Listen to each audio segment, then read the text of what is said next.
Imagine a single building that contained the sum of all human knowledge. Every scroll, every text, every discovery made by every civilization from the dawn of writing. Mathematics that wouldn't be rediscovered for 1,000 years. Medical treatments lost to time. Astronomical calculations of impossible precision. Plays, poems, philosophies, and histories. The complete works of Aristotle, the lost dialogues of Plato, hundreds of plays by Sophocles and Euripides that we know existed but have never read. Scientific principles that could have jump-started the Industrial Revolution 15 centuries early. It all existed in one place, the Great Library of Alexandria. And then it burned. Not once, but across centuries. A slow death by fire, neglect, and deliberate destruction. What was lost is impossible to calculate. What humanity could have become if that knowledge survived is a question that haunts us still. Some call it the greatest intellectual tragedy in human history. Others call it murder, the deliberate assassination of human progress. This is the story of the eternal flame that illuminated the ancient world and the darkness that followed when it was extinguished.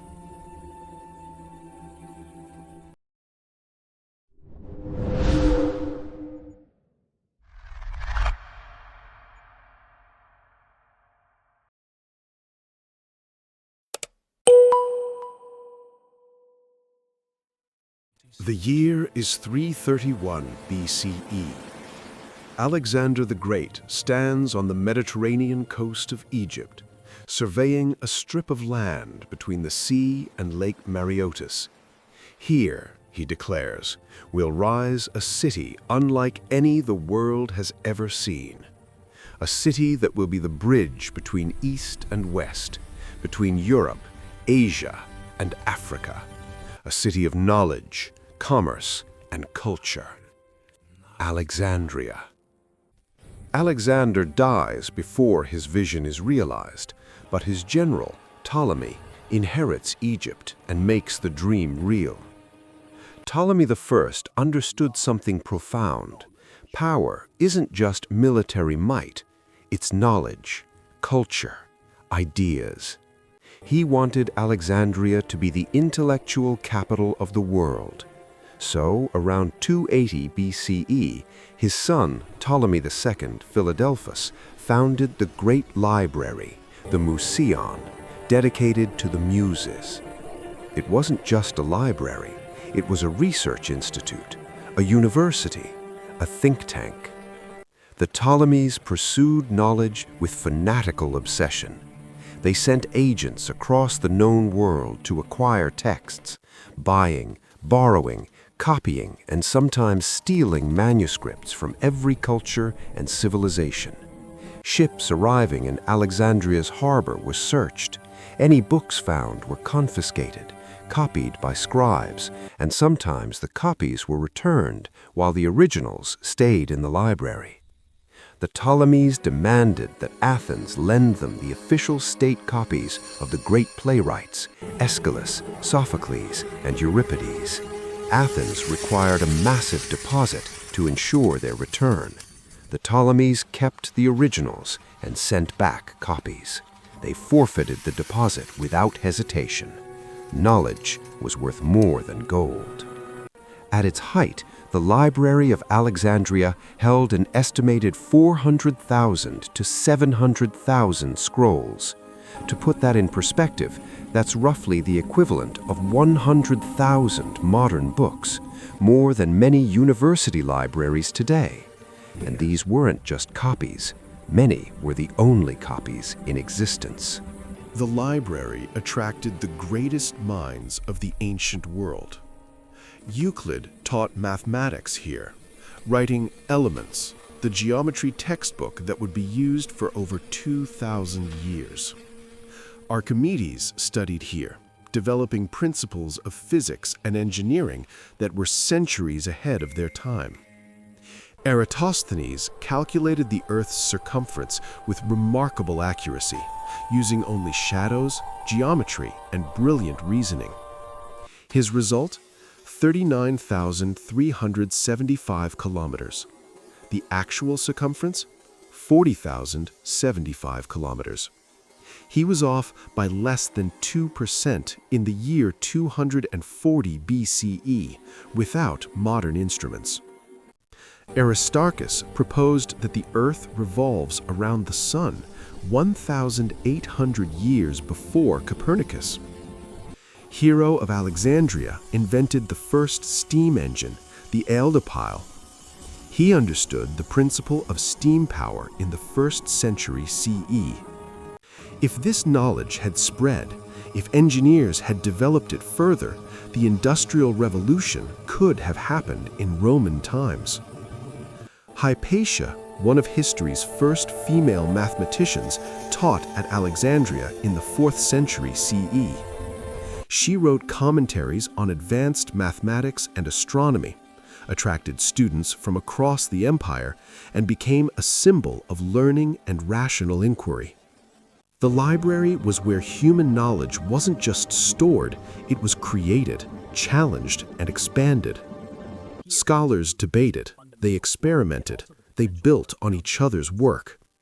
It was the closest thing the ancient world had to modern science. And then, piece by piece, it was destroyed. The destruction of the library wasn't a single dramatic event. It was a slow murder spanning centuries. The first fire, Julius Caesar, 48 BCE. During the Roman Civil War, Julius Caesar pursued his rival Pompey to Egypt. Caesar became entangled in Egyptian politics and the succession dispute between Cleopatra VII and her brother Ptolemy XIII. When Caesar's forces were besieged in Alexandria's harbor, he ordered his ships to set fire to the Egyptian fleet to prevent their use against him. The fire spread.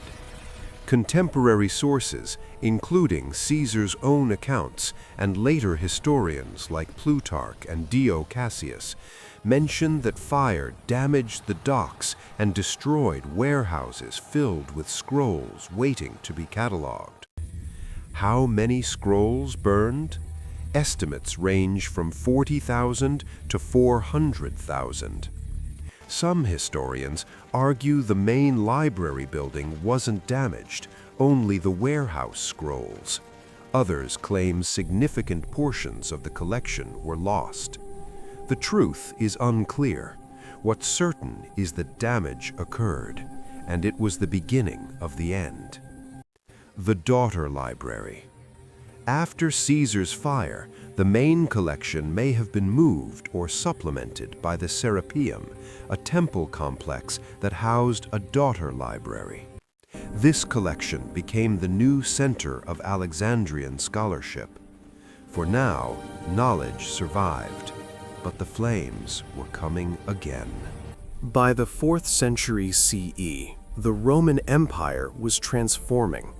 Christianity had become the state religion under Emperor Constantine. What began as a persecuted sect was now the official faith of Rome. And the library, with its pagan associations and Greek philosophy, became a target. The Decree of Theodosius, 391 CE. Emperor Theodosius I ordered the destruction of all pagan temples throughout the empire. In Alexandria, the Serapeum, home to the daughter library, was among the targets. Christian mobs, led by Patriarch Theophilus, stormed the temple complex. The statues of the gods were smashed, the temple was demolished, and the scrolls? Ancient sources are conflicting. Some claim the library had already been removed. Others suggest the scrolls were destroyed along with the temple. The murder of Hypatia, 415 CE. 24 years later, the scholar Hypatia was murdered by a Christian mob. She was dragged from her chariot, stripped naked, flayed alive with broken pottery and her body parts burned. Her crime? Being a pagan philosopher, a woman of learning, and a symbol of the old world of reason and inquiry. With her death, the last bright flame of Alexandrian scholarship was extinguished. Scholars fled. The intellectual community collapsed. Whatever remained of the library's collection was scattered, neglected, or destroyed. There's one more story, repeated often, but almost certainly false. The Arab conquest of Egypt, 641 CE. According to a legend first recorded 600 years after the event, the Muslim general Amr ibn al-As radiyallahu anh asked Caliph Umar ibn al-Khattab radiyallahu anh what to do with the Library of Alexandria. Umar ibn al-Khattab radiyallahu anh supposedly replied, "If the books agree with the Quran, they are unnecessary. If they disagree, they are heretical. Either way, burn them." The scrolls were allegedly used to heat Alexandria's bathhouses for 6 months. It's a dramatic story, and it's been used for centuries to blame Muslims for the library's destruction. But modern historians, including Islamic and Western scholars, agree this story is fiction. Why? First, the story doesn't appear in any source until the 13th century, written by a Christian bishop with an anti-Muslim agenda. Second, by 641 CE, the library had been declining or destroyed for over 200 years. There was no Great Library left to burn. Third, the story contradicts everything we know about early Islamic scholarship. The early caliphs valued learning. They preserved Greek, Persian, and Indian texts. The House of Wisdom in Baghdad was directly inspired by Alexandria's example. Muslim scholars translated and preserved works by Aristotle, Euclid, Galen, and Ptolemy, works that might otherwise have been lost. The European Renaissance was built on translations from Arabic. The myth of Muslim book burning is propaganda, not history. The real destroyers were time, neglect, religious fanaticism, and war, none of them exclusively the fault of any one group. So what exactly did we lose? The honest answer, we don't know, and that's what makes it so tragic. We know what survived, about 10% of ancient Greek literature, a handful of Roman texts, fragments of Egyptian, Babylonian, and Persian works. We know what existed, but is lost. Sophocles wrote 120 plays. We have 7. Euripides wrote 92 plays. We have 18. Aeschylus wrote 90 plays. We have 7. The Library of Alexandria held all of them. Advanced mathematics. Archimedes wrote treatises on mathematics that were centuries ahead of their time. Some survived in fragmentary form. How many were lost completely? Medical knowledge. Ancient physicians understood anatomy, surgery, and pharmacology. Galen's works hint at a vast medical corpus. Most of it is gone. Astronomical data. Ancient astronomers tracked celestial movements with remarkable precision. Those records, accumulated over centuries, vanished. Lost histories. We have fragments of histories describing Alexander's campaigns, the Persian Empire, ancient Egypt, the Phoenicians. The complete accounts burned. Technological innovations. Hero's steam engine was a curiosity. What other inventions existed that we'll never know about? Literature. Epic poems, love stories, satires, philosophical dialogues, entire genres lost. Imagine if 90% of all books written before 1900 were destroyed. Every novel, every scientific paper, every historical account, gone. That's what happened to the ancient world. What if the library had survived? It's one of history's most tantalizing what-ifs. Scientifically, if Aristarchus's heliocentric model had been accepted and developed, the scientific revolution might have happened 1,500 years earlier. If Hero's steam engine had been refined, the Industrial Revolution could have occurred in Roman times. If ancient medical knowledge had been preserved and expanded, how many plagues might have been prevented? Culturally, the complete works of the great playwrights, the lost dialogues of Plato, the missing books of Livy's History of Rome, how would our understanding of philosophy, ethics, and human nature be different? Technologically, ancient engineers built the Antikythera mechanism, a device of such complexity it wouldn't be matched until the 14th century. What other technologies existed that we've had to rediscover from scratch? Historically, we might know the true story of the Sea Peoples who destroyed the Bronze Age civilizations, the detailed history of Carthage, written by Carthaginians, not their Roman conquerors, the complete account of ancient Egypt from Egyptian sources. Our ignorance of the past would be dramatically reduced. Societally, perhaps the Dark Ages wouldn't have been so dark. Perhaps the Renaissance would have come sooner. Perhaps scientific progress would be centuries ahead of where it is now. Or perhaps not. Perhaps the library's survival wouldn't have changed anything. We'll never know. And that's the tragedy. The destruction of the Library of Alexandria feels like ancient history, but it keeps happening. The House of Wisdom, Baghdad, destroyed by Mongols, 1258 CE. Thousands of manuscripts thrown into the Tigris River. The water reportedly ran black with ink. The Imperial Library of Constantinople, destroyed during the Fourth Crusade, 1204 CE. Crusaders sacked the city and burned countless Greek and Roman texts. The Mayan codices by Spanish conquistadors, 16th century. Only 4 Mayan books survived.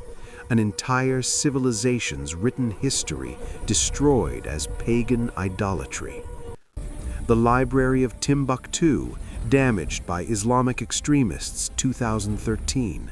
Thousands of ancient manuscripts burned. Scholars risked their lives to smuggle texts to safety.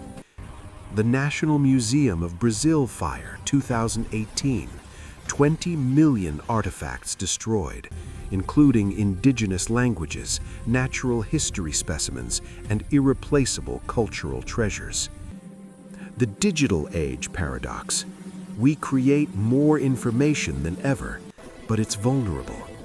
Digital files decay, formats become obsolete, servers fail, websites disappear.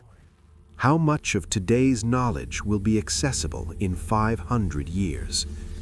The Library of Alexandria didn't just teach us about the past, it warns us about the future. Knowledge is fragile. Civilization is fragile. What we don't protect, we will lose. The Library of Alexandria is gone, but its idea survives. Every great library since, the Vatican Library, the British Library, the Library of Congress, traces its intellectual lineage back to Alexandria.